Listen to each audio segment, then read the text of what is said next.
বাংলাদেশের মাদ্রাসা শহীদ শিক্ষার্থীদের পক্ষ থেকে অতি সত্বর একজন উপদেষ্টা নিয়োগ করতে হবে। এই আপনারা যদি ইউপি মেম্বার নির্বাচন করেন, আপনারা কি মেম্বার হইতে পারবেন? উপদেষ্টা তো দূরের কথা। আমাদের মা, আমাদের বোন, আমাদের ভাইয়ের রক্তের ফসল এই সরকার। এই জন্য আমাদের সরকার বলছে, এছাড়া আমাদের সরকার বলবার কিছু নাই। খুব স্পষ্ট 3-4টা দাবি আপনাদেরকে জানিয়ে রাখতে চাই। এই আন্দোলন মরে গিয়েছিল ঢাকা বিশ্ববিদ্যালয়ের সর্বশেষ নাৎসি বাহিনীর মতো। পুলিশ যেভাবে হামলা করে আমাদের ভাই বোনদেরকে হল থেকে বের করে দিয়েছিল, আমরা হতাশ হয়ে গিয়েছিলাম যে আন্দোলন তো মরে গেছে, কি হবে।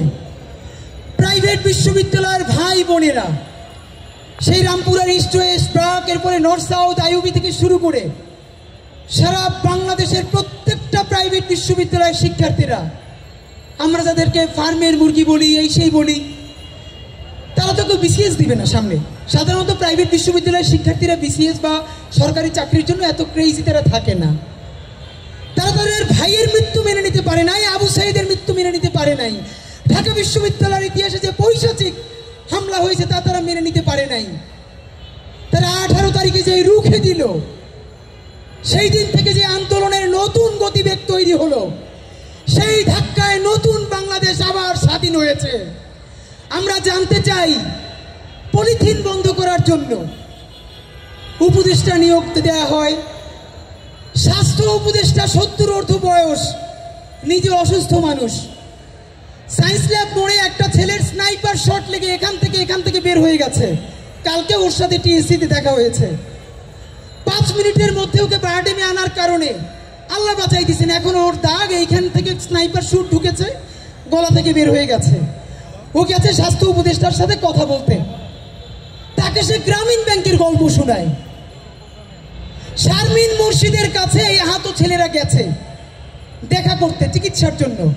ডাক্তাররা বলেছে এদের বাংলাদেশে চিকিৎসা করার সুযোগ নাই, বাইরে যেতে হবে। 45 মিনিট বসিয়ে রেখে এসে বলছে তার পিএসকে দিয়ে, ওরা তো আগে শিডিউল নিয়ে আসে নাই, সুতরাং দেখা করা যাবে না। এটা কার সরকার? আমাদের আহত ভাইয়েরা গেছে, চেয়ার ছেড়ে এসে প্রথমে তো ওদেরকে এসে আগে জড়াই ধরতে হবে। এই আপনারা যদি ইউপি মেম্বার নির্বাচন করেন, আপনারা কি মেম্বার হইতে পারবেন? উপদেষ্টা তো দূরের কথা। মেম্বার হওয়ার যোগ্যতা আছে? 2000 ছেলে মেয়ের রক্ত, এই মায়েদের কান্না, তার রক্তের মধ্য দিয়ে রক্তগঙ্গা পাড়ি দিয়ে আপনারা উপদেষ্টা হয়েছেন। আমাদের আহত ছেলেগুলো আপনাদের সাথে দেখা করতে গেছে, 45 মিনিট বসে বলতেছেন শিডিউল নিয়ে আসছেন। যদি আবারও যাই শিডিউল ইচ্ছা মতো বুঝাই দেবো, কিন্তু বাংলাদেশ ছেড়ে দেই নাই আমরা। আমাদের মায়েরা বলছেন তারা আমাদের সামনে থাকবে, আমরা বলছি আপনাদের পিছনে আমরা থাকবো, যতদিন না পর্যন্ত ইনসাফের বাংলাদেশ বিনির্মাণ হবে। নতুন বাংলাদেশ হবে শাহবাগ মুক্ত বাংলাদেশ, নতুন বাংলাদেশ হবে ফ্যাসিবাদ মুক্ত বাংলাদেশ, নতুন বাংলাদেশ হবে সেই বাংলাদেশের সংবিধান লেখা হবে 2000 শহীদের রক্তের বিনিময়ে ইনশাআল্লাহ। ভাইরা আমার, প্রাইভেট বিশ্ববিদ্যালয়ের পক্ষ থেকে একজন প্রতিনিধিকে অতি সত্বর উপদেষ্টা পরিষদে যুক্ত করতে হবে। নাম্বার 2, এখন পর্যন্ত ডকুমেন্টেড আমাদের কাছে আছে 72 জন মাদ্রাসা শিক্ষার্থী শহীদ হয়েছেন, যার মধ্যে 14 জন কোরআনের হাফেজ, 80 জন, এর মধ্যে 14 জনই হাফেজ। কোনো মিডিয়ায় তাদের নিয়ে কোনো গল্প নাই। যাত্রাবাড়ি যে স্টালিন গ্রাদ হলো, আমাদের কওমি মাদ্রাসা আলিয়া মাদ্রাসার ভাইয়েরা বুক পেতে দিলেন, সেই গল্প কোথায়? বাংলাদেশের মাদ্রাসা শহীদ শিক্ষার্থীদের পক্ষ থেকে অতি সত্বর একজন উপদেষ্টা নিয়োগ করতে হবে। নাম্বার 3, উপদেষ্টা পরিষদে অন্তত অর্ধেক আছেন লিটারারি, তারা গুড ফর নাথিং, তারা অপদার্থ, তারা এক এক দেশের এজেন্ট হিসেবে ওখানে আছেন।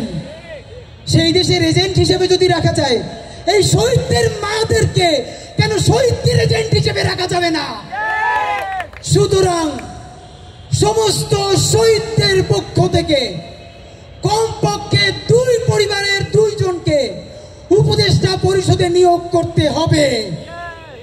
এবং সর্বশেষ, এই আন্দোলন কোনোভাবে সফল হতো না।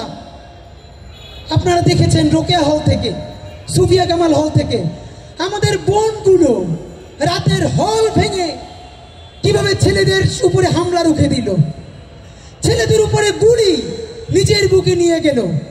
আমাদের এই বোনগুলো না নামলে জুলাই বিপ্লব সফল হতো না।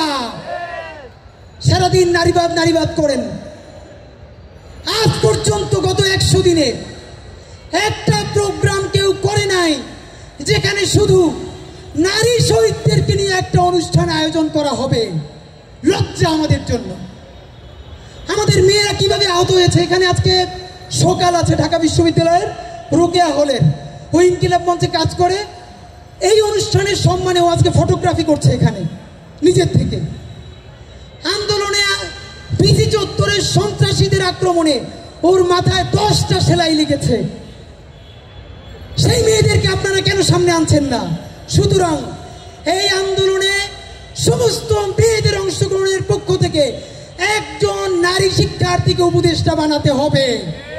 সুতরাং আমি সামারি বলছি, মাদ্রাসা শিক্ষার্থীদের পক্ষ থেকে একজন, প্রাইভেট বিশ্ববিদ্যালয়ের পক্ষ থেকে একজন, শহীদ পরিবারের পক্ষ থেকে 2 জন এবং নারী শিক্ষার্থীদের পক্ষ থেকে একজন যদি অতি দ্রুত উপদেষ্টা পরিষদে যুক্ত করা না হয়, অতি দ্রুত আমরা আমাদের মায়েদেরকে নিয়ে, আহত যোদ্ধাদেরকে নিয়ে আমরা যমুনার সামনে গিয়ে অবস্থান গ্রহণ করব। এখন আমাদের আরেকজন শহীদের মা কথা বলবেন।